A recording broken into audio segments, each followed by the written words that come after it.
She was 7 months pregnant. She was wearing the pearl earrings her mother gave her on her wedding day, and in front of 50 witnesses in the most expensive restaurant in Portland, her husband looked her in the eyes and slapped her across the face. Then he straightened his tie, reached for his wine glass, and said, "Pick up your glasses. People are staring." What Harrison Whitfield did not know, what he could not have known, because he had chosen that restaurant without checking, the way men like him never check, was that the chef standing 50 feet away in that kitchen was not just any chef. He was her brother. And he had spent 8 years as a Navy SEAL learning exactly what to do when someone he loved was in danger. But here's the part that will stay with you long after this story ends. The moment that changed everything was not when her brother walked out of that kitchen. It was not the confrontation. It was not the arrest. It was not the trial. It was the moment Victoria, broken, frightened, 7 months pregnant, found one small piece of herself that Harrison had not managed to destroy, and chose to use it. What happens next will make you angry. It will make you hold your breath. And by the end, I promise you, it will remind you of something you already know, but may have forgotten. Stay with us. This is a story about what real strength looks like. Not the kind that controls, but the kind that protects. And it is a reminder that no matter how long someone has been making you small, the person you used to be is still in there, waiting. If that is something you needed to hear today, you are not alone, and this channel exists for exactly that reason. Hit subscribe so you never miss a story. Leave a comment below telling us, have you ever found courage you didn't know you had? And if this story moves you, share it. Someone in your life may need it more than you know. The slap echoed through Harborview Grill like a gunshot. Every fork froze. Every conversation died. 50 witnesses watched as Victoria Ann Calloway, 7 months pregnant, still wearing the pearl earrings her mother had given her on her wedding day, slowly raised her trembling hand to her burning cheek and looked across the white linen tablecloth at the man she had loved for 4 years. He straightened his silk tie. He reached for his wine glass. "Pick up your glasses," he said. "People are staring." The restaurant had gone so completely silent that the sound of rain against the floor-to-ceiling windows seemed almost violent. Harborview Grill sat perched above the Willamette River in Portland, Oregon, the kind of establishment where a reservation required 3 weeks of patience and a willingness to spend what most families spent on groceries in a month. Its lighting was warm and golden, its tables dressed in pressed white linen, its windows offering a view of the river that made first dates feel like movie scenes, and anniversaries feel like promises kept. Tonight, those windows reflected the stunned faces of people who had just witnessed something they would not forget for the rest of their lives. Victoria's hands were shaking as she bent forward, her pregnant belly making the simple act of reaching toward the floor almost impossible. The baby moved inside her, a sharp, anxious flutter, as though even her unborn daughter understood that something had just broken that could not be unbroken. "Happy anniversary," Harrison said quietly, setting down his wine glass with a small, precise click. Harrison James Whitfield was 41 years old, handsome in the way that photographs could not quite capture, charming in the way that took years to recognize as performance. He came from the kind of Portland family whose name appeared on hospital wings and university buildings, the kind of family that had spent 3 generations learning how to present one face to the world and keep another face entirely for the people unfortunate enough to live inside their walls. He had proposed to Victoria on the rooftop of a hotel in Florence. He had cried at their wedding. He had held her hand in the obstetrician's office when they heard their daughter's heartbeat for the first time, and the expression on his face had looked so much like wonder that Victoria had allowed herself, in that moment, to believe that the man she had married was still somewhere inside the man he had become. She had been wrong. The evening had begun the way so many of their evenings began, with Harrison choosing the restaurant without consulting her, ordering for both of them without asking her preference, and spending the appetizer course cataloging her failures as a wife and approaching mother. Her weight gain during pregnancy offended him. Her inability to maintain their social calendar embarrassed him. Her obstetrician's recommendation for earlier maternity leave was, in his precise and measured words, self-indulgent nonsense from a doctor who clearly doesn't understand the demands of our lifestyle. Dr. Bennett is worried about preterm labor, Victoria had said quietly, keeping her voice low, keeping her expression neutral, doing everything she had learned to do over 3 years of systematic training in how to be Harrison's wife. My blood pressure has been elevated since the 2nd trimester. She said the stress levels could genuinely. His hand had closed around her wrist under the table. His manicured fingers pressed against her pulse point with the precision of someone who had learned exactly how much pressure produced compliance without leaving visible evidence. "You will work until this baby comes," he said, pleasantly, his expression never changing for the benefit of the diners around them. "And you will do it without making me feel like your career inconveniences are somehow my problem to manage." She had nodded. She had apologized. She had done what 3 years of careful conditioning had trained her to do. And then something happened that Harrison had not anticipated and could not have predicted, because he had spent 3 years so thoroughly dismantling Victoria's sense of self that he had forgotten, or perhaps never understood, that dismantling is not the same as destroying. Somewhere beneath the fear and the exhaustion and the careful, calculated smallness she had learned to inhabit, something stirred, something that remembered who she had been before. "I am not your employee," she said. Her voice was quiet. It was not particularly steady, but it was hers, and the words were hers, and for 3 seconds they hung in the air between them like something alive. "I am your wife, and I am carrying your child, and I deserve to be treated like a person who matters." The silence that followed lasted exactly 3 seconds. Then his palm connected with her cheek, and the restaurant went quiet, and 50 phones came out, and somewhere in the kitchen of Harborview Grill, a man in chef whites heard the sound and went completely still. His name was Cooper James Calloway. He was Victoria's brother, and he had spent 8 years as a Navy SEAL learning to respond to exactly this kind of situation. The only question, the question that would define everything that followed, was whether he would respond the way his training had taught him or the way his sister needed him to. He untied his apron, handed it to his sous chef without looking, and walked out of his kitchen toward table 7.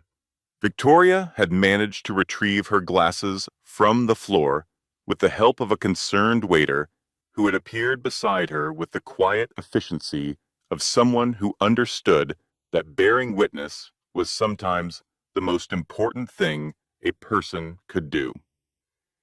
She was aware of the phones. She was aware of the faces. She was aware of Harrison's voice, smooth and controlled, addressing the room with the authority of a man accustomed to managing narratives. "I apologize for the disturbance," Harrison announced. "My wife is experiencing some difficulty with pregnancy hormones. I'm sure you all understand." The intake of breath from the surrounding tables was audible. Several women pushed back from their chairs. Victoria felt the familiar wave of shame, the voice Harrison had spent 3 years cultivating inside her head, telling her this was her fault. She had pushed him. She had embarrassed him. She should have known better. She should have been better. And then the baby kicked, hard and insistent, and something deeper than shame moved through her chest. This child did not deserve to be born into a world where a man could hit her mother in public and explain it away as hormones. This child deserved better. Victoria deserved better. She had just forgotten it for a while. Cooper, she breathed, though she had not planned to say his name. She had not even known he was there until he was moving through the dining room with a particular quality of stillness that large, capable men carry when they are operating at the edge of their self-control. He reached her table. He looked at her face, at the mark on her cheek, at her hands pressed over her pregnant belly, at the way she was sitting, slightly turned away from Harrison, the posture of someone who had learned to minimize the target she presented. He cataloged all of it in approximately 2 seconds. Then he looked at Harrison Whitfield for the first time. "Tori," he said, his voice so gentle it nearly undid her completely. "Are you all right?" Harrison set down his fork with the deliberate precision of a man who had never, in his adult life, been interrupted by someone he considered beneath him. "And who exactly are you?" he asked, using the tone he reserved for parking attendants and waitstaff. The tone that said, "I am deciding whether you are worth acknowledging." Cooper turned to look at him. "I'm the chef," he said, "and her brother, and the owner of this restaurant." He paused for exactly 1 beat. Mostly the brother part. Harrison's jaw tightened almost imperceptibly. "Clayton," he said, using the name he had always used for Cooper, despite being asked 3 times over 4 years to use the name Cooper actually went by. A small, consistent choice, like so many of Harrison's small, consistent choices, designed to communicate that other people's preferences were subject to his approval. "This is a private family matter. I would appreciate you returning to your kitchen so that my wife and I can finish our anniversary dinner." "Your wife," Cooper said, "has a handprint on her face." The sentence landed in the silence like a stone into still water. Harrison stood. His chair went backward with a crash that made several people flinch. "You have absolutely no idea," he said, his voice dropping to the register he used when he wanted someone to understand that he was genuinely dangerous, "what I am capable of doing to this restaurant. One phone call to the right people. Health inspectors, fire marshals, the liquor licensing board, food critics who will bear you so thoroughly that you will never work in this industry again. And this little vanity project of yours is finished. Do you understand me? I will have this place shut down by morning." Around them, the restaurant remained absolutely silent. Cooper's hands were at his sides. His weight was balanced. His expression had not changed. "You hit my pregnant sister," he said, simply, factually, as though he were describing the weather. "In my restaurant, in front of 50 people, who are currently recording you." He took 1 step closer to the table.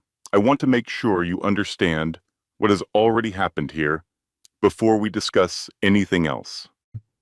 Harrison, who had never in his life been physically outmatched by anyone in any room he had ever entered, looked at Cooper Calloway and experienced, for perhaps the first time, the specific and clarifying sensation of genuine fear.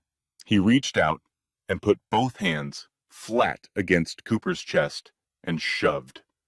Cooper did not move. He might as well have pushed a wall.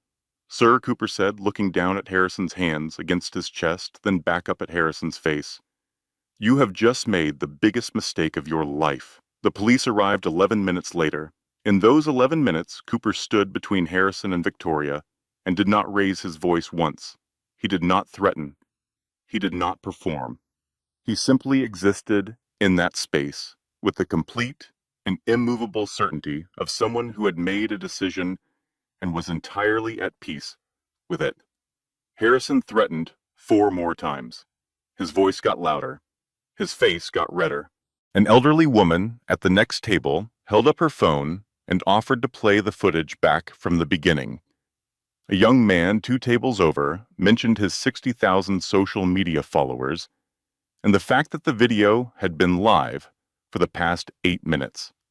When the police arrived, Harrison turned to them with the relief of a man who believed that official authority would naturally align with his interests. It did not. Detective Ray Walsh had been working domestic violence cases for 19 years, and he recognized patterns the way a carpenter recognizes wood grain, without having to think about it, without having to be told. He looked at Victoria's face, at the handprint that was already deepening from red to purple against her cheek, at the way she held herself, at the automatic way she began minimizing, before he had asked her a single question. "It wasn't that bad," she said, the words coming out before she could stop them. "I mean, I probably shouldn't have said what I said, and he was under a lot of stress, and maybe I misread." "Ma'am Fabla Patient," Walsh said quietly. "You have a handprint on your face and 50 witnesses. There's no misreading to be done here." That was when Victoria was hit by the first contraction. It came without warning. A wave of pain that doubled her forward in her chair, her hands flying to her abdomen, a sharp cry escaping before she could contain it. The baby, which had been moving restlessly for the past hour, suddenly went ominously still. "Something's wrong," Victoria said, and her voice was different now. Stripped of performance, stripped of management, just a mother frightened for her child. "Something's wrong with the baby."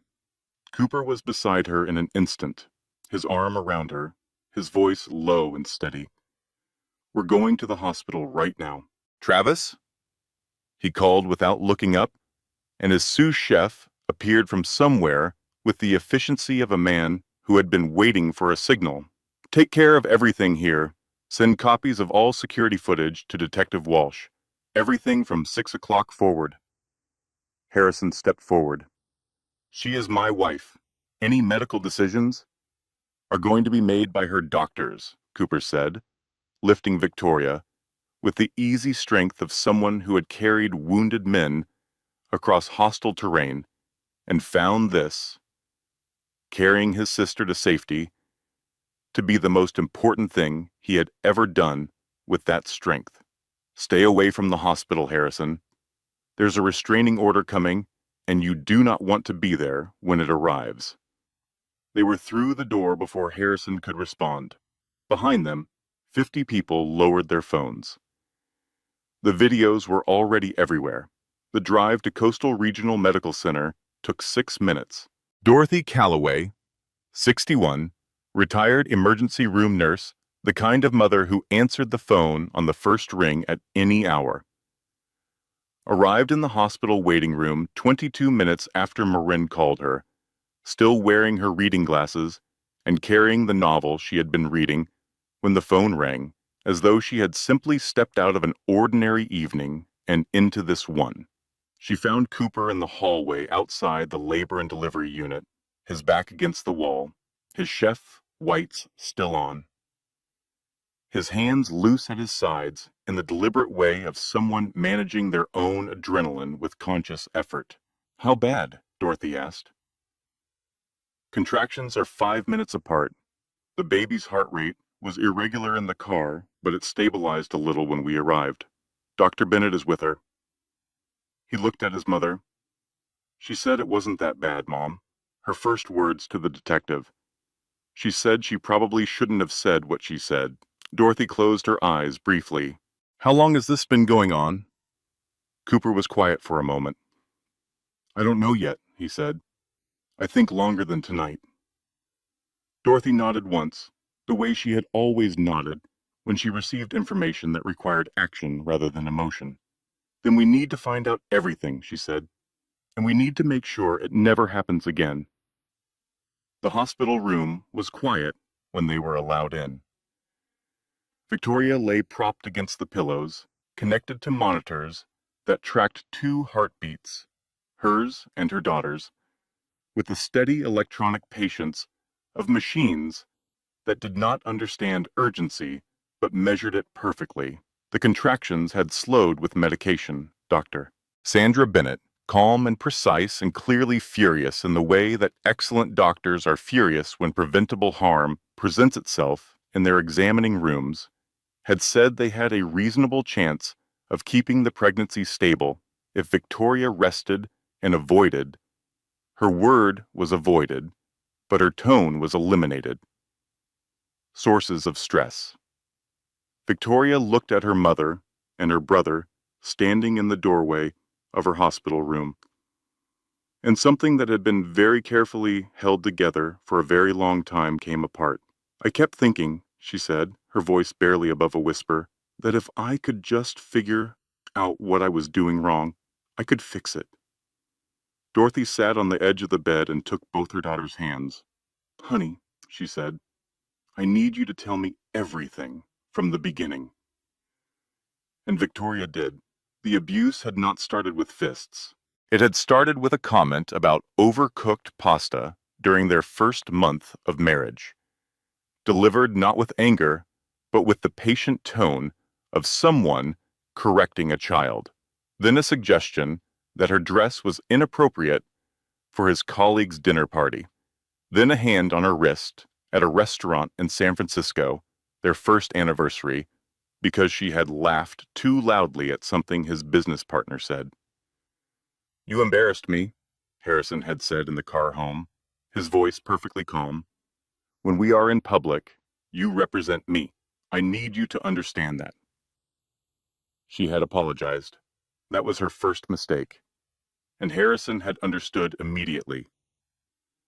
With the instincts of someone who had been looking for exactly this kind of person, that apologies could be extracted from Victoria Calloway like currency in unlimited quantities simply by making her believe she had caused whatever required apologizing for. By the end of year 1, the pattern was established. By year 2, it was the architecture of her entire life. By year 3, pregnant, professionally isolated after Harrison had steadily discouraged every client relationship and creative project she had, financially dependent in ways she had not fully understood until the dependence was complete. Victoria had shrunk so far inside herself that sometimes she caught her reflection and didn't recognize the woman looking back. The night before their anniversary dinner, he had hit her because she had suggested they needed to start shopping for the nursery. He said I was being presumptuous, Victoria said.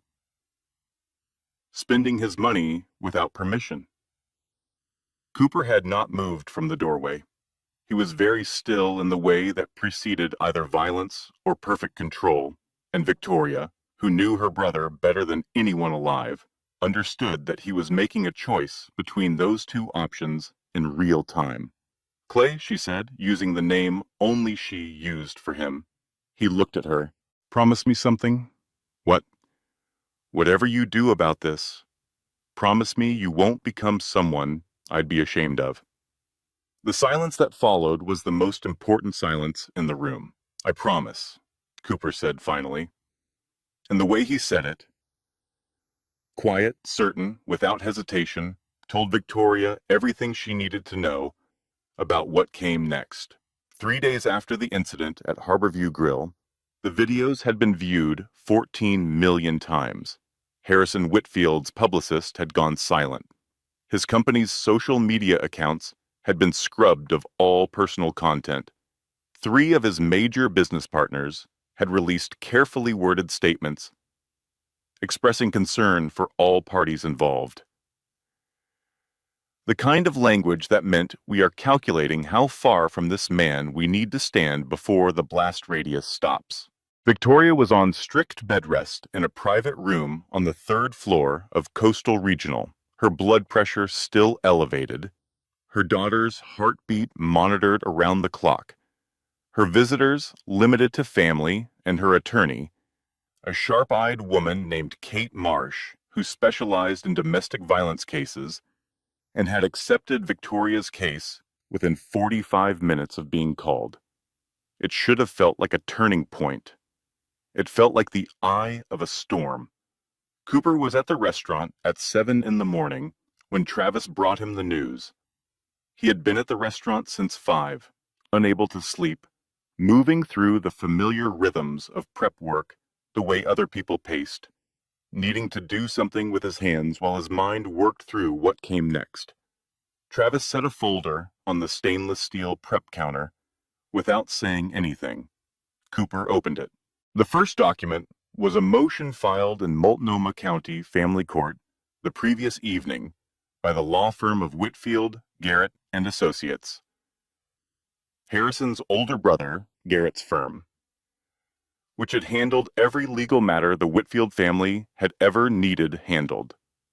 The motion requested emergency, temporary custody of Victoria's unborn child, on the grounds that the mother's documented history of emotional instability, erratic behavior, and poor judgment made her an unfit primary parent. Cooper read it twice. "Can they do this?" he asked. "According to Kate Marsh, yes," Travis said. "They just did." The second document was a letter to Victoria's former employer suggesting that her emotional stability had been a matter of concern for some time, and that any professional references should reflect that concern carefully. The third was a copy of a state tax audit notice addressed to Melissa Crawford, Victoria's best friend since 7th grade, her maid of honor, the woman who had called Cooper the morning after the incident and said, "Tell me what to do, and I will do it." Cooper closed the folder. He looked out the kitchen window at the Willamette River, gray and steady in the morning rain. "Call Jack," he said. "Already did," Travis said. "He's on his way." "Call Danny." He drove through the night. "He's parking now." Cooper looked at his sous chef. 3 tours in Afghanistan, the most reliable person he had ever known, in uniform or out of it. "Travis?" "Yeah." "Make breakfast. Enough for everyone." Travis almost smiled. Already started. By 8:30, Cooper's dining room contained the specific quality of focused energy that he recognized from his years in special operations, the atmosphere of people who had gathered because a situation required their particular combination of skills and were prepared to use them. Jack Harmon had been a Marine Corps attorney before pivoting to family law, which he had chosen, as he explained to anyone who asked, because the battles are just as real and the casualties are just as permanent. He was 42, methodical, and had the kind of face that juries trusted and opposing counsel underestimated. He spread documents across the largest table in the restaurant and began walking through them with the systematic attention of someone building a case rather than reacting to one. Danny Flannery had been Cooper's team leader during their final deployment in Afghanistan. He now ran a private security firm based in Seattle, was certified in exactly 4 things that were legal to be certified, in exactly 3 things that occupied a gray area Cooper had learned not to ask about directly. He arrived with 2 laptops, a tablet, a thermos of coffee, and the expression of someone who had been waiting for a mission worthy of his skill set. Melissa Crawford arrived in business clothes with her accountant on the phone, telling him in the calm voice of someone managing a crisis that she had faced worse and survived it, which Cooper noted with private admiration was entirely true. Dorothy Calloway arrived last, looked around the table, accepted a breakfast burrito from Travis and said, "Good. Someone tell me what I can do." "Mom," Cooper said, "we're going to war." "Obviously," Dorothy said, unwrapping her burrito. "I meant specifically."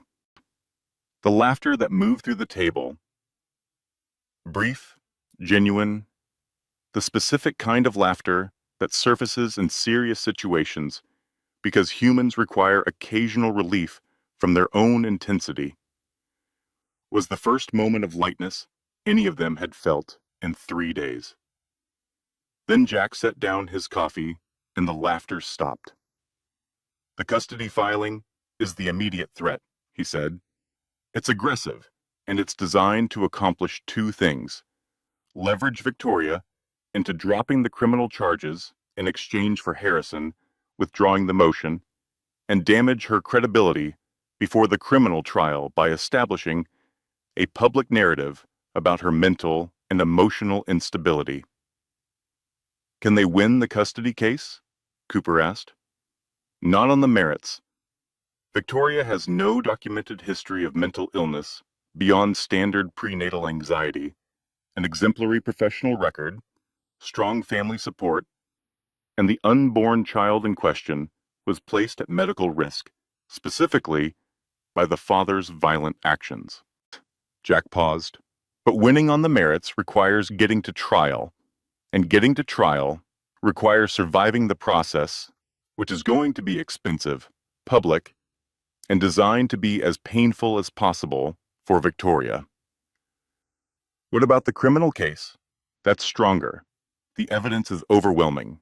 But the Whitfields have retained Morrison, Sterling and Associates, the most aggressive criminal defense firm on the West Coast.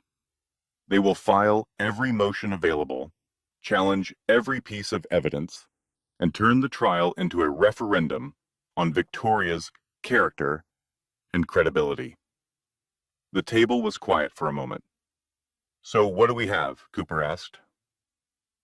Danny opened his laptop. "I spent last night pulling public records on the Whitfield family. What I found isn't criminal, exactly." He turned the screen toward the table. "It's a pattern. The pattern was 40 years old. It began with Harrison's father, a man who had been privately violent and publicly celebrated, whose temper had been managed and concealed by the family's money, and Margaret Whitfield's extraordinary talent for maintaining appearances. 3 sealed complaints from domestic staff, 2 civil suits, settled with non-disclosure agreements so comprehensive they prevented the plaintiffs from acknowledging the settlements existed. A culture carefully maintained across generations of protecting Whitfield men from the consequences of Whitfield behavior. Harrison had a sealed juvenile record: assault at 17 against a girlfriend, expunged through his father's connections to a judge who had since retired on the proceeds of a Whitfield-funded endowment. His first marriage to a woman named Rebecca Oakes had ended after 2 years with a settlement generous enough that Rebecca had taken her daughter and moved to Seattle without ever filing a complaint. And the Whitfield Family Foundation, Margaret's crown jewel, the organization whose charitable giving had made her Portland's most beloved philanthropist, showed in 40 years of financial records a pattern of irregularities so consistent and so carefully obscured that it had never attracted sustained scrutiny. Until now. "We can't use this against them directly," Jack said carefully. "Threatening to expose information in exchange for legal concessions is extortion. We don't do that." "No," Cooper agreed. "But we can make sure the right people know it exists." "The Attorney General's office," Jack said. "The IRS Charitable Organization Division." He paused. "And Claire Weston at the Oregonian. She's been trying to report on the foundation for 3 years. She just needs a thread to pull." Cooper thought about his sister, about the promise he had made. "Everything we send goes through proper channels," he said. "Legal, documented, verifiable. We fight clean." "Agreed," Jack said. "Then let's get to work." Garrett Blake Whitfield arrived at Harborview Grill at noon without an appointment, which told Cooper everything he needed to know about how the Whitfield family perceived the situation. Garrett was 51, silver-haired, impeccably dressed, with the confident ease of a man who had spent his career winning negotiations by making the other side feel that agreement was inevitable. He sat down across from Cooper and Jack without being invited. "Mr. Calloway," he said warmly, "I think we can resolve this in a way that serves everyone's interests, particularly your sister's." The offer was generous, detailed, and designed to disappear every problem. Full financial settlement, trust fund for the child, Harrison dropping the custody filing, and all contested legal motions. In exchange for Victoria dropping the criminal charges, signing a comprehensive non-disclosure agreement, and accepting a co-parenting arrangement with full Whitfield family involvement. "My brother is willing to accept responsibility for a moment of very poor judgment," Garrett said. "But surely you can understand that destroying a man's life over incident, one incident," Cooper said. Emotions ran high. These situations are complex. "Your brother hit my pregnant sister hard enough to send her glasses across a marble floor." Cooper's voice was completely level. "He triggered premature labor that put her in the hospital for 4 days. He filed for custody of an unborn child to use as a legal weapon. And his family has spent the past 72 hours auditing her best friend, threatening her former employer, and retaining a law firm that specializes in making victims recant." He looked at Garrett across the white linen tablecloth. "What exactly did my sister contribute to that?" Garrett's smile remained in place. It no longer reached his eyes. "Mr. Calloway, I would hate for this situation to become more complicated than it needs to be." "So would I," Cooper said. "Tell your family to stand down. Tell your brother to accept his charges. And make sure your foundation's accounting practices don't attract any additional attention from people who are currently very interested in them." The smile flickered, just slightly. "I see," Garrett said. He stood, buttoned his jacket, looked at Cooper with the measured assessment of someone recalibrating a threat level. "I'll be in touch," he said. "I'll be here," Cooper said. After Garrett left, Travis appeared from the kitchen with 2 cups of coffee. "How'd it go?" he asked. "He's going to escalate," Cooper said. "Yeah," Travis said. "I figured." He set down the coffee and went back to the kitchen. Cooper looked out the window at the river and thought about his sister and thought about his promise and thought about the particular difficulty of fighting people who had spent 40 years learning to make fighting back look like the original offense. Then he picked up his phone and called Jack. "Start building the package for the Attorney General," he said. "Everything. Clean, documented, legal. Already started," Jack said. "And call Claire Weston." A pause. "She's going to want to know where the information came from. Tell her public records and good filing habits," Cooper said, "both of which are true." The Whitfield family's response, when it came, arrived on 3 fronts simultaneously. Victoria's obstetrician, Dr. Bennett, received a letter from the Whitfield legal team citing a clause in the prenuptial agreement, a clause so buried in the document's language that neither Victoria nor her attorney had identified it during their initial review, that claimed access to Victoria's complete medical records as a matter of Harrison's parental rights. The letter requested the records immediately and suggested that failure to comply would result in legal action against the physician personally. Melissa Crawford's audit notice, which had initially appeared to be routine, was amended with a notice of accelerated review, a procedure typically reserved for cases involving suspected significant fraud. Her accountant, going through her books with the thoroughness of someone who understood what was at stake, found everything perfectly in order, and said as much, loudly and in writing, to the reviewing agency. And the family court judge assigned to Harrison's custody filing was announced. The Honorable Patricia Holloway, who had been appointed to the family court bench 12 years earlier with the considerable assistance of a letter-writing campaign organized by the Whitfield Family Foundation. Jack delivered this last piece of information to Cooper in person at the hospital, while Victoria was sleeping and Dorothy had stepped out for coffee. "Can we challenge the judge assignment?" Cooper asked. "On what grounds? She hasn't ruled yet, and the connection is 12 years old.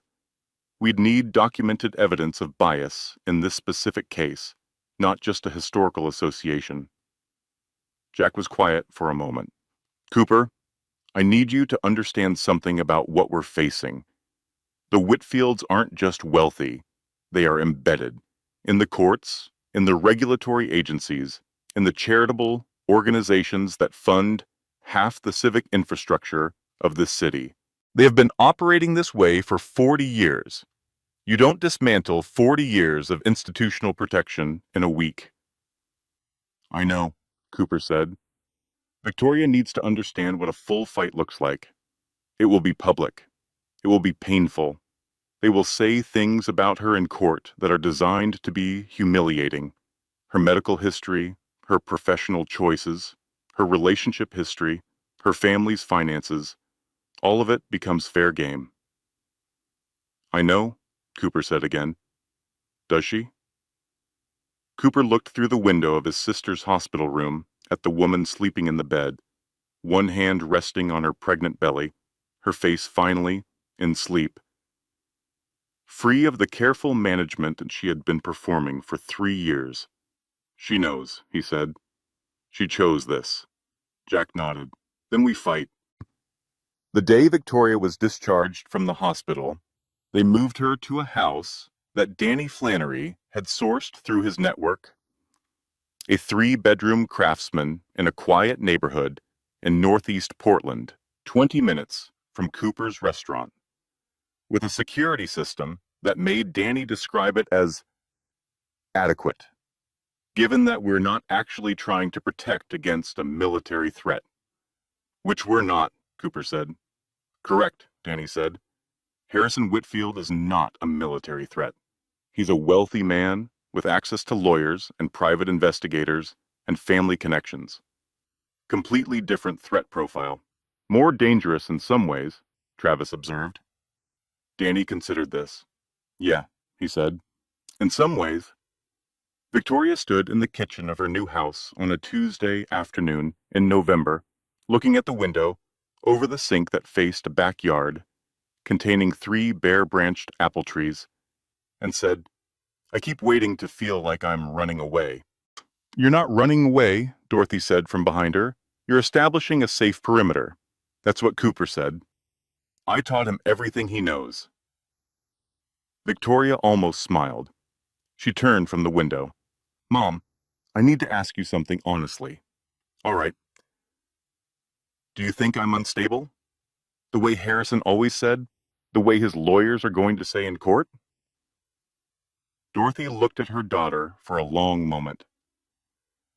The specific look of a woman who had raised this person, who had watched her grow from infant to child to young woman to the person standing in this kitchen right now, and who understood the question beneath the question. "I think," Dorothy said carefully, "that you spent 3 years in an environment specifically designed to make you believe you were unstable. I think that's different from actually being unstable. I think a woman who survived what you survived, protected her baby through a medical emergency, chose to testify against a powerful family, knowing what it would cost her, and is standing in this kitchen right now asking me that question, is one of the most grounded people I know." Victoria was quiet. "He was very convincing," she said finally. "They always are," Dorothy said. "That's the whole point." She moved to stand beside her daughter at the window, and they looked at the apple trees together in the gray November light. "Victoria, yeah, you are going to be a wonderful mother." The baby kicked, sudden and strong, as though she had been listening. Victoria laughed. A real laugh, surprised out of her. The first genuine laugh Cooper had heard from her in days when he appeared in the kitchen doorway, a moment later, carrying takeout containers from the restaurant. "What?" he asked. Isabella agrees with Grandma, Victoria said. Cooper set the containers on the counter. Isabella, he said, is that what we're calling her? That's what I'm calling her. Victoria looked at him. Isabella Dorothy Calloway. Dorothy made a sound that was not quite words and not quite crying and was entirely Dorothy. Cooper looked at his sister. Perfect, he said. 3 days after the incident at Harborview Grill, a woman named Rebecca Oakes walked into Detective Walsh's office and changed the shape of the case entirely. She was 38 years old, auburn-haired, careful in the way that people become careful after surviving something they did not expect to survive. She had driven from Seattle that morning, alone, with a folder on the passenger seat that she had assembled over the previous 72 hours while watching video footage of a restaurant she had never been to and recognizing every single thing she saw. We were married for 2 years, she told Detective Walsh. I never pressed charges. I took the settlement and the non-disclosure agreement, and I told myself that the best thing I could do for my daughter was to be somewhere safe and stay there. She paused. I kept thinking, if I had said something 4 years ago, if I had just said something. You're saying something now, Walsh told her. The folder contained photographs, medical records, with careful, clinical language that stopped just short of documenting what it clearly showed: text messages and a handwritten journal, small, spiral-bound, the kind sold in drugstore aisles, that documented 2 years of a marriage Victoria Calloway would have recognized without being told a single word of context. The pattern was identical. The progression was identical. The language Harrison had used, the specific phrases, the particular explanations, the precise way he had characterized his own behavior and his wife's, was so consistent across both marriages that Walsh, reading the journal, felt the particular cold clarity of a detective who has just understood something much larger than the case in front of him. Harrison Whitfield had done this before. He had done it more carefully the first time, cleaner, more controlled. He had learned from his mistakes, refined his methods, improved his concealment, become more sophisticated in his management of consequences. Victoria was not his first victim. She was his most visible one. Walsh called Cooper from the hallway outside his office. I need you to come in, he said. Bring your attorney. How soon? Now, if possible. The meeting in Walsh's office lasted 2 hours. Rebecca Oakes sat across the table from Cooper and Jack Harmon and told her story in the measured, slightly distant way that Walsh recognized as the voice of someone who had processed their trauma so many times that it had become a kind of testimony. Present tense removed, emotional proximity managed, the facts surviving long after the feelings had been carefully placed somewhere they would not interfere with function. Cooper listened without moving. When she finished, he said, "Thank you for coming." Rebecca looked at him. "I should have come 4 years ago," she said. "You're here now," Cooper said. "That's what matters." Rebecca looked at the folder on the table between them. 48 hours of work, assembled in a Seattle apartment while her daughter slept. She's 4 years old, Rebecca said. My daughter. She has no memory of him. Some days I think that's the best thing that ever happened to her, and some days I think about what it cost for that to be true. The room was quiet. Will you testify? Jack asked. Yes, Rebecca said, without hesitation. That's why I came. That evening, Cooper drove to the safe house and sat with Victoria in the kitchen while she ate the soup Dorothy had made, and he told her about Rebecca Oakes. Victoria was quiet for a long time when he finished. He was married before, she said. He told me I was his first serious relationship. I know. He said he had never loved anyone enough to lose his temper before me. She was looking at the table. He said that, as if it was almost as if I should have been flattered. Cooper said nothing. He understood that this was not a moment that required his words. She left, Victoria said. She took her daughter and she left. Yes, I should have left. You're leaving now. With a criminal trial and a custody motion and the whole city watching. She almost laughed. It didn't quite make it.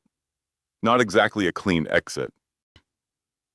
Clean exits are overrated, Cooper said. Clean exits mean you left before anyone saw the whole truth. You're leaving with the whole truth on the record. He looked at his sister across the kitchen table. That matters, Tori, for every woman who ever believed a man when he told her his anger was her fault. That matters. Victoria looked at her brother. You should have been a lawyer, she said. I make better food than lawyers, he said. She smiled. For the first time in days, it reached her eyes. The family court custody hearing was scheduled for a Tuesday morning in November, 2 weeks after the incident at Harborview Grill. Victoria arrived with Jack Harmon and Dorothy, wearing a dark blue dress that Dorothy had chosen because it was professional and calm and communicated nothing that could be characterized as provocative or unstable. She felt, walking into the courthouse, something she had not felt in a long time. The tentative, careful beginning of belief that things could go right. The evidence was strong. Rebecca's testimony was compelling. The documentation of Harrison's pattern of behavior was extensive and legally obtained. The medical records, establishing the physical harm to Victoria and the danger to her pregnancy, were unambiguous. Jack had told her, the night before, this is as solid a case as I've seen at this stage. We walk in there prepared, and we walk out with the custody motion dismissed. She had let herself believe him. She should not have let herself believe him. On day 1 of the hearing, Garrett Whitfield introduced his witness. Dr. Franklin Abernathy was 60 years old, silver-haired, credentialed, composed. He testified with the practiced fluency of someone who had done this many times, as a retained expert for wealthy families in contentious family court proceedings. According to the curriculum vitae Jack obtained during the 10-minute recess. He had reviewed Victoria's prenatal medical records, her documented history of treatment for anxiety, and, based on what he described as behavioral observations consistent with borderline personality indicators, he testified that in his professional opinion, Victoria Calloway represented a significant risk to the stability and welfare of her unborn child. He had never met Victoria. He had never spoken to her. He had spent 11 hours reviewing documents selected and provided by the Whitfield family's legal team, and Judge Patricia Holloway allowed every word into the record. Victoria sat at the plaintiff's table and felt the floor dissolve beneath her. 3 years of learning to be afraid, 2 weeks of learning to be brave. And now a man who had never spoken a single word to her was testifying in polished, clinical language that she was exactly the kind of unstable, unreliable woman Harrison had always told her she was. The voice that Harrison had spent 3 years building inside her head said, "See, everyone can see it. It's not just him. It's true." "Tori," Jack said quietly beside her monster, "don't react. Stay with me." She stayed with him, but staying required everything she had.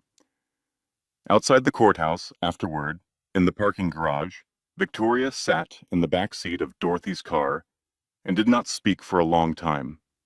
Then she said, "What if they're right?" Dorothy turned around immediately. "What?" "What if I actually am unstable? I stayed for 3 years, Mom. I stayed and I apologized and I convinced myself it was normal. A stable person leaves. A stable person sees it coming. A stable person doesn't need her brother to rescue her from her own anniversary dinner. Dorothy took both her daughter's hands. A stable person, she said, survives what you survived and still loves her baby enough to fight for her. That's what you're doing. That's what you have been doing every single day for the past 2 weeks. I'm so tired, Victoria said. I know. I don't know if I can keep. You can, Dorothy said, and you are not doing it alone. That was when Cooper's name lit up Victoria's phone. She answered it. There's something you need to know, he said. I need you to be somewhere you can sit down when I tell you. I'm in Mom's car. Okay. A pause. Someone put a brick through the front window of the restaurant tonight. The silence in the car was complete. Was anyone hurt? Victoria asked. No, it happened after close. But Tori, there was a note attached. Another pause. 3 words, stand down, Calloway. Victoria looked at the concrete ceiling of the parking garage. Cooper? Yeah. Don't go back to that restaurant tonight. Tori, please.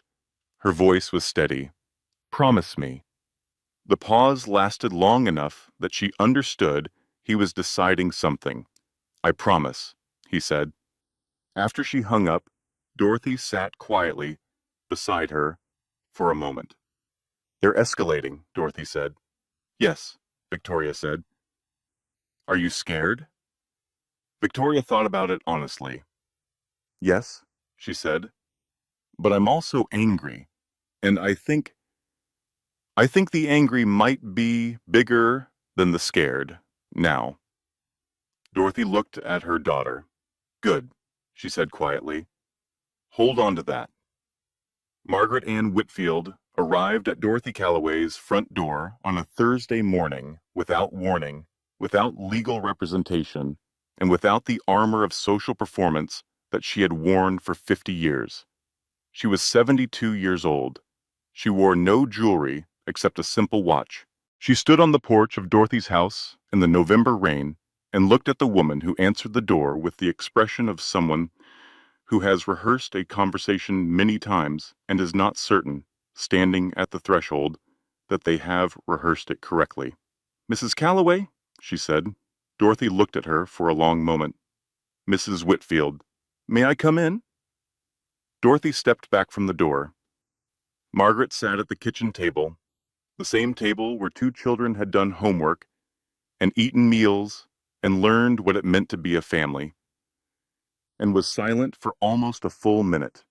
Then she said, Harrison's father hit me for 11 years. Dorothy went still. We had money and position and every reason, according to everyone around us, to present a perfect marriage. I protected him. I moved money to cover consequences. I built a philanthropic reputation so that our family name would be associated with generosity rather than with what happened behind closed doors.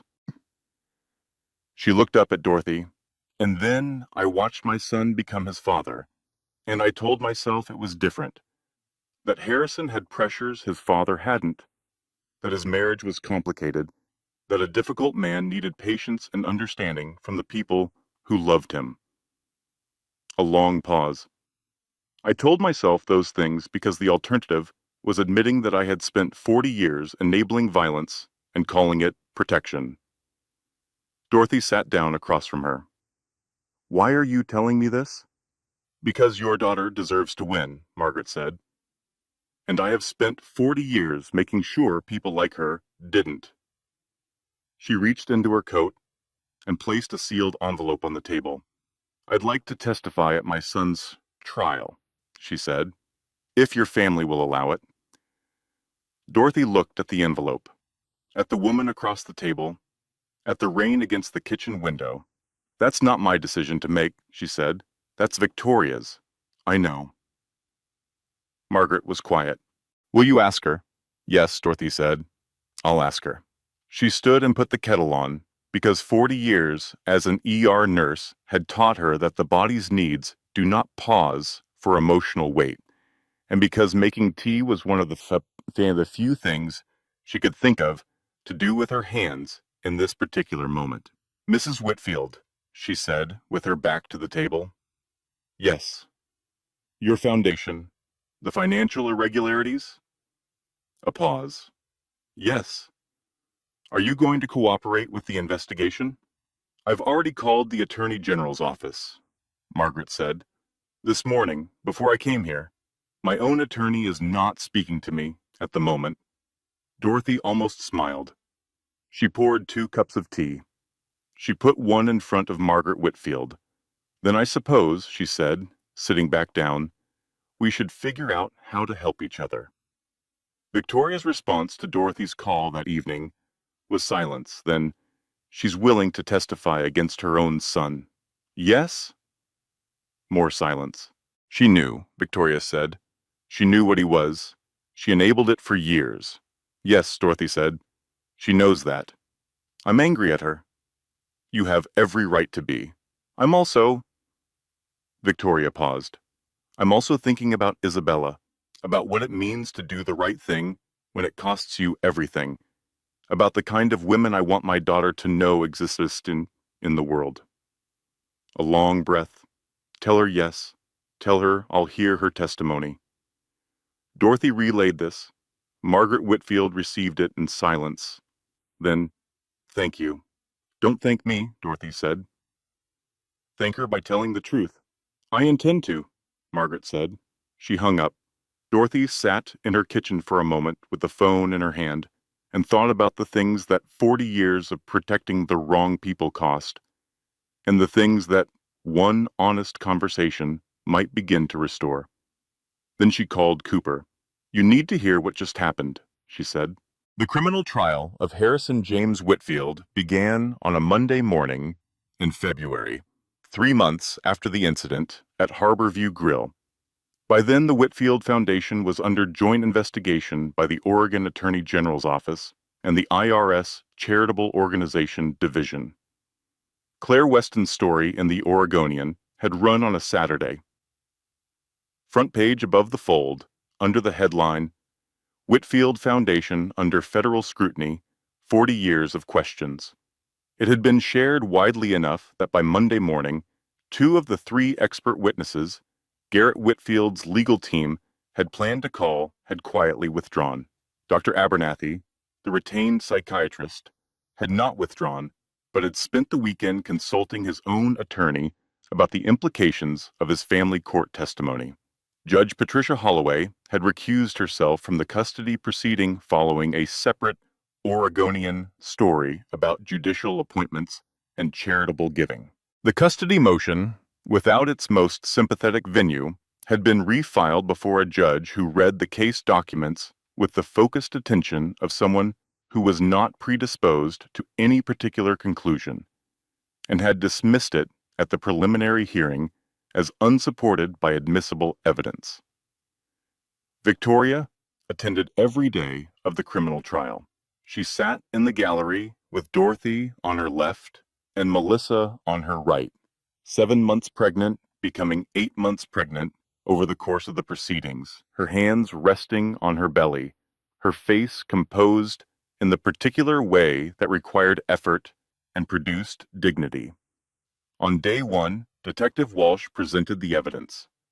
11 video recordings, medical documentation, the testimony of the Harborview Grill staff, the testimony of 8 other diners who had been present, Harrison's sealed juvenile record, successfully unsealed by the prosecution, and Rebecca Oakes, who took the stand and described 2 years of marriage in the measured, precise voice of someone who had been waiting for this moment and was not going to waste it.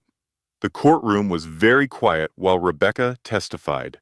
Harrison's legal team cross-examined her for 2 hours, using every technique available to them, challenging her timeline, her motives, her credibility, the terms of her original non-disclosure agreement, the distance between Seattle and Portland as evidence of grudge rather than truth.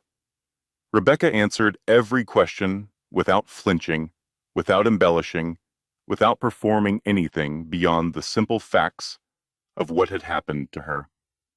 When she stepped down from the stand, Victoria reached across Melissa and took Dorothy's hand. Neither of them said anything. On day 2, Claire Weston's foundation story created reverberations inside the courtroom that Garrett Whitfield's legal team spent most of the morning managing rather than litigating. 2 witnesses withdrew. A third amended their proposed testimony significantly.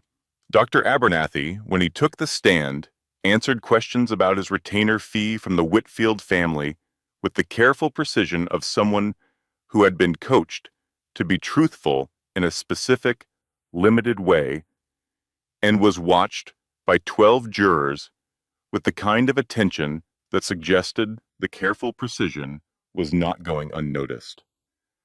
On day 3, Margaret Ann Whitfield took the stand. She was dressed simply. She wore no jewelry except a watch. She stated her name and her relationship to the defendant in a clear, steady voice. And then she began to speak. She spoke for 40 minutes. She described her marriage. The truth of it, not the presentation. She described what she had witnessed in her son's childhood and what she had chosen not to see.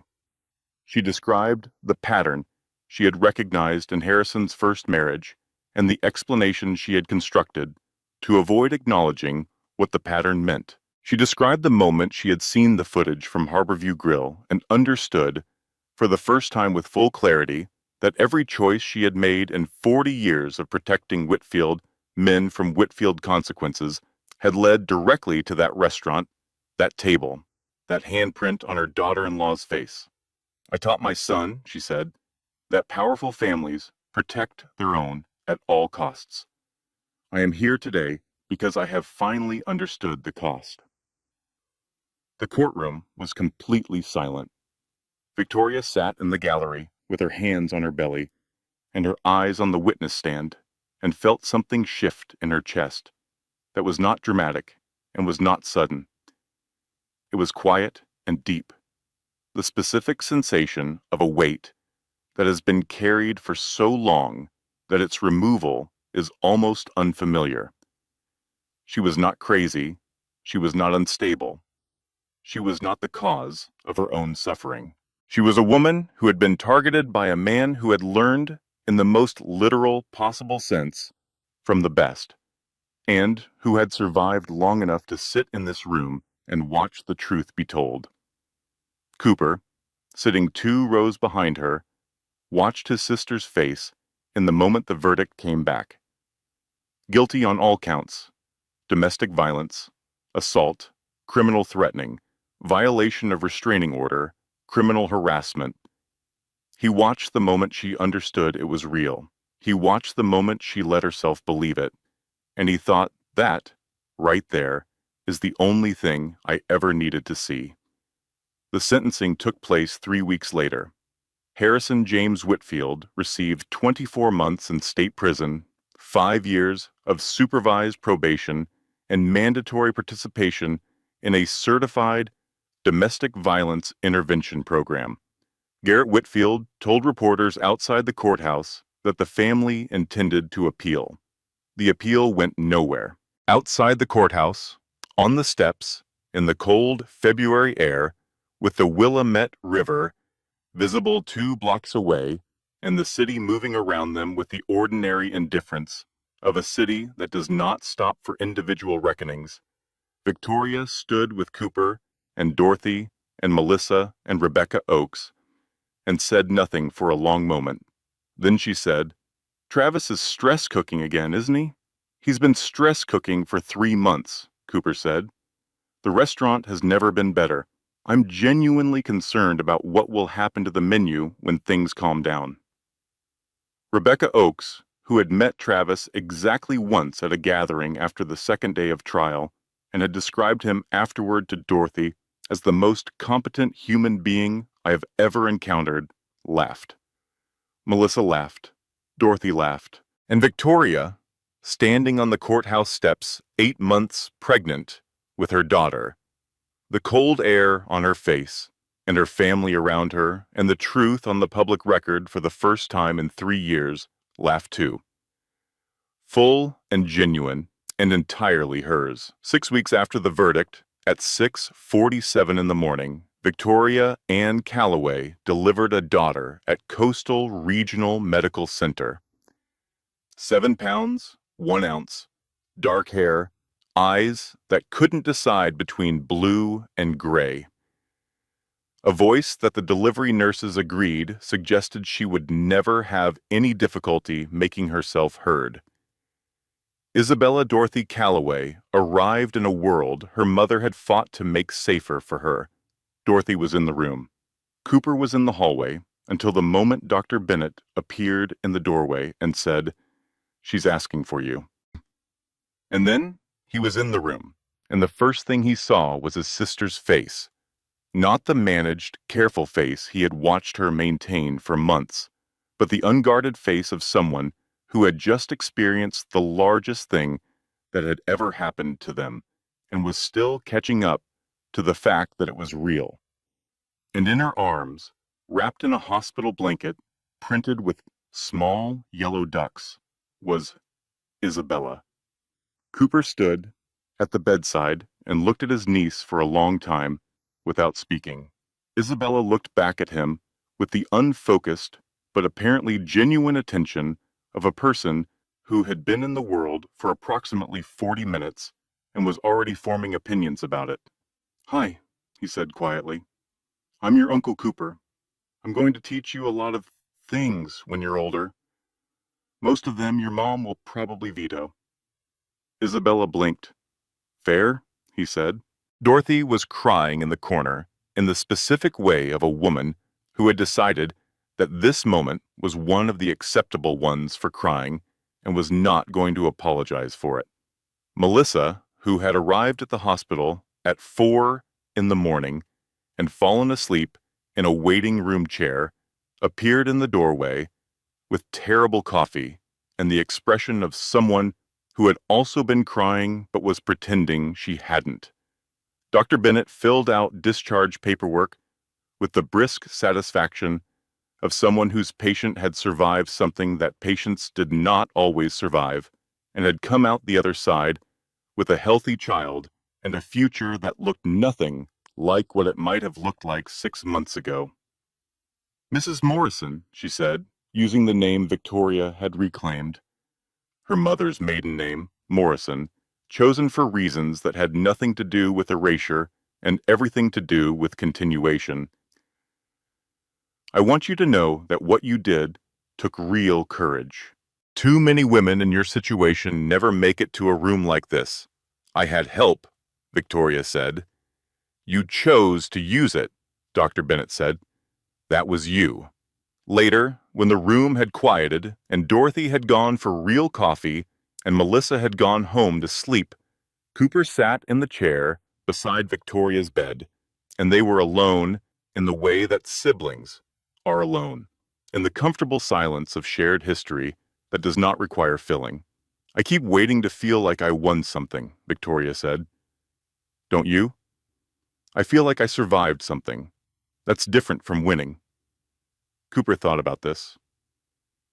"What's the difference? Winning means you were competing. Surviving means you were just trying to stay alive." She looked at Isabella in the bassinet beside the bed. "I don't want her to just survive. I want her to actually live." "Then teach her how," Cooper said. "You know how now. You didn't always." A long, quiet pause. "I'm going back to work," Victoria said. "Landscape architecture. I have 3 clients who reached out during the trial, and there's a public park project in Northeast Portland. Community garden, low-income neighborhood. I pitched it before I married Harrison. He talked me out of it. He said it wasn't prestigious enough." "When do you start?" "Monday," she said. "If you'll watch Isabella on Monday mornings." "Every Monday," he said immediately, "for as long as you need." Isabella, as though she understood that her schedule had just been arranged around her, made a small sound of apparent satisfaction and went back to sleep. The house in northeast Portland, a 3-bedroom craftsman that Victoria had chosen herself with the settlement money on a quiet street 20 minutes from her brother's restaurant, had a backyard with 3 apple trees and a garden bed that someone had planted with tulip bulbs at some point in the autumn, now sleeping under the February cold, waiting for spring. Victoria had stood in that backyard on the day she signed the papers and looked at the bare soil of the garden bed and thought, something was planted here before I arrived. Something is already growing that I can't see yet. She had not told anyone that thought. Some things were just for her. Spring arrived in Portland the way it always does, grudgingly and then all at once, as though the city had been debating the decision, and finally concluded it had no reasonable argument against warmth. The tulips in Victoria's backyard came up in April, red and yellow, in the exact spots where the soil had appeared bare and empty all winter. She was in the backyard with Isabella in the carrier on her chest. 8 weeks old, already opinionated about the direction she was facing, currently demanding a view of the apple trees. When Cooper arrived for his Monday morning shift, he came through the back gate, saw the tulips, stopped. Nice, he said. Someone planted them before I moved in, Victoria said. I didn't do anything. They just showed up. Cooper looked at his sister, at his niece, at the garden that had been growing without anyone's permission or intervention through a winter that had required surviving. Yeah, he said, sometimes things do that. Harborview Grill received its first Michelin recognition on a Wednesday in March. Travis found out first. The letter arrived while Cooper was doing his morning run along the waterfront and sent a photo of it to the restaurant group chat at 6 a.m. Cooper stopped running, read it, kept running, called Travis from the Hawthorne Bridge with the river below him and the city waking up around him. Fancy, Cooper said. Very fancy, Travis confirmed. Same menu? Same menu. Good. He hung up and finished his run. That evening, he told Victoria over the phone, and she said, Travis has been stress cooking for 6 months.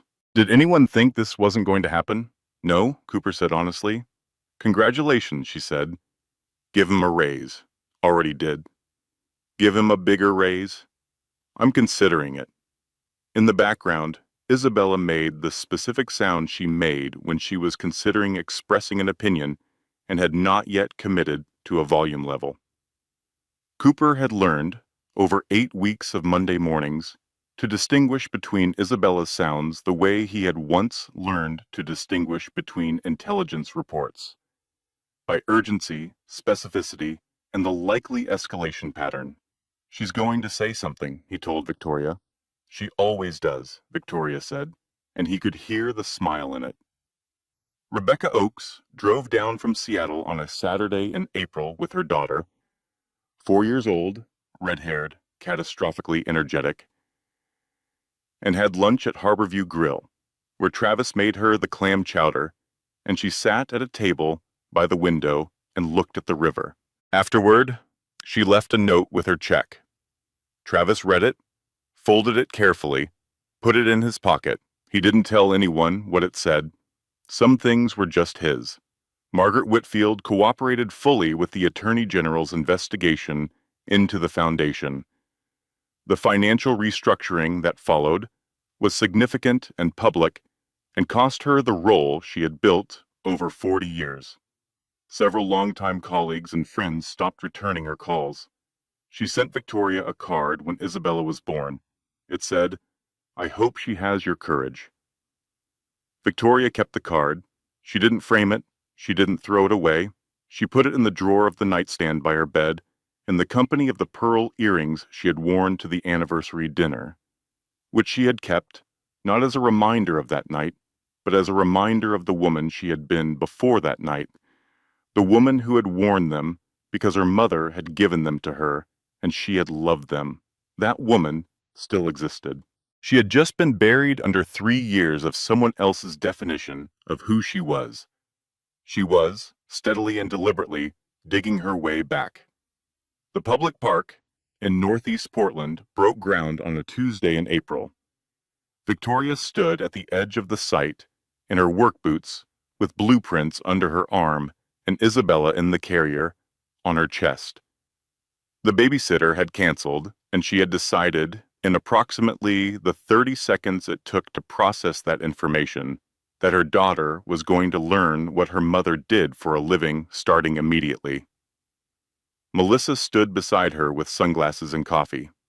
"She's been asleep for an hour," Melissa observed.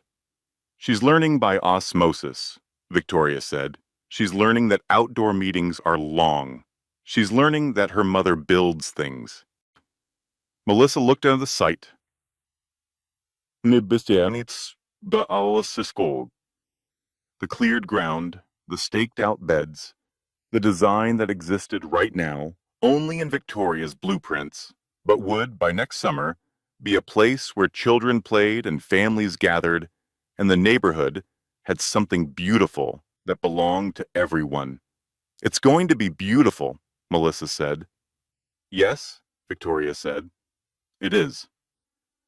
Detective Ray Walsh retired in June, 20 years to the day after joining the Domestic Violence Unit. He sent Victoria a brief note.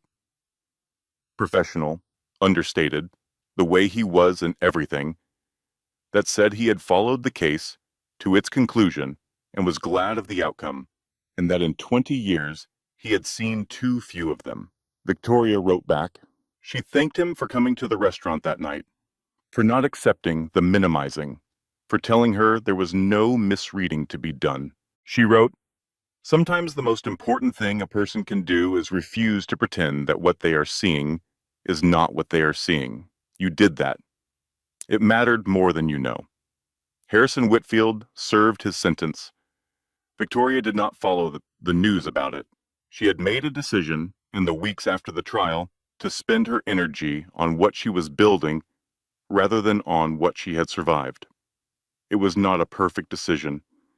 There were nights when the fear came back, specific and physical, and she had to remind herself where she was and that she was safe. There were days when the voice Harrison had built inside her head said things she had to consciously dismantle, word by word, the way you take apart something that was assembled incorrectly. Recovery was not a moment. It was 100 small decisions, made daily, to tell the truth and ask for help and believe that she deserved better and build something new from what had been broken. She made those decisions. Not perfectly, not without backsliding, not without the support of her mother and her brother and her friends, and eventually a therapist named Dr. Claire Holt, who specialized in trauma recovery and who told Victoria in their second session something she wrote down and kept. "You are not starting over. You are not beginning again from nothing. You are continuing with everything you know now that you didn't know before. That's not starting over. That's growing forward." Growing forward. Victoria thought about that phrase often in the months that followed. In the backyard with the tulips, at the park site with the blueprints, at her kitchen table on Monday mornings with Cooper and Isabella, who had at 8 weeks, then 12 weeks, then 4 months, developed what Cooper described as extremely strong opinions about avocado, and what Victoria described as an appropriate level of confidence in her preferences. Growing forward, on a Sunday evening in June, the family gathered at Dorothy's house for dinner. The same dinner they had always gathered for, the one that had happened every Sunday for as long as any of them could remember. Through all the years and losses and changes that families move through. Dorothy had made pot roast. Travis had brought bread from the restaurant. Jack Harmon had arrived with a bottle of wine and the slightly stunned expression of a man who had been invited to a family dinner by the family whose case he'd won and was not entirely sure how to be a guest rather than an attorney. Danny Flannery had driven down from Seattle with Rebecca Oakes and her daughter, who had immediately formed a complex and apparently deeply satisfying friendship with the pot roast. Isabella was passed between arms all evening with the contentment of a child who understood, in whatever pre-language way infants understand things, that she was in a room full of people who would do anything to protect her. Cooper sat at the end of Dorothy's table and watched his family, the one he had been born into and the one they had built, and felt the specific, quiet fullness of a moment that does not announce itself as significant, but simply is. Dorothy looked at him from across the table. "What are you thinking?" she asked. He thought about the restaurant and the sound that had come from the dining room and the decision he had made in the kitchen that night. The decision to walk toward it instead of away from it, to use what he had learned not in the way he had been trained, but in the way his sister needed. He thought about the promise he had made. He thought about Isabella asleep in Victoria's arms, dark-haired and certain of her own importance, with 40 years of unknown future ahead of her and a family that had fought to make it possible. "Nothing specific," he said. Dorothy smiled. She knew he was lying. She also knew what he meant. Outside, the June evening settled over Portland with the long golden light of the Pacific Northwest summer. The kind of light that makes everything look, briefly, exactly as it should be. In a quiet neighborhood in northeast Portland, 3 apple trees stood in the backyard of a craftsman house, their branches heavy with small green fruit that was not yet ready, but was getting there. In a community garden site in northeast Portland, the first beds had been planted, wildflowers and vegetables, open to everyone, belonging to no one, and therefore to all of them. In the kitchen of Harborview Grill, a Michelin-starred chef who had been a Navy SEAL, who had been a boy who had taught his little sister to ride a bike, stood at his station and cooked, and the restaurant was full. And the river was outside the windows, and everything he had built was still standing.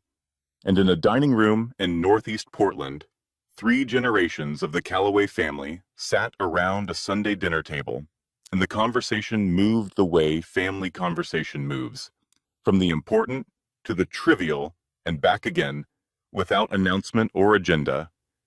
And Isabella slept in the middle of all of it, with the absolute confidence of a child who does not yet know that the world can be dangerous, because the people around her have decided, with everything they have, to make it safe.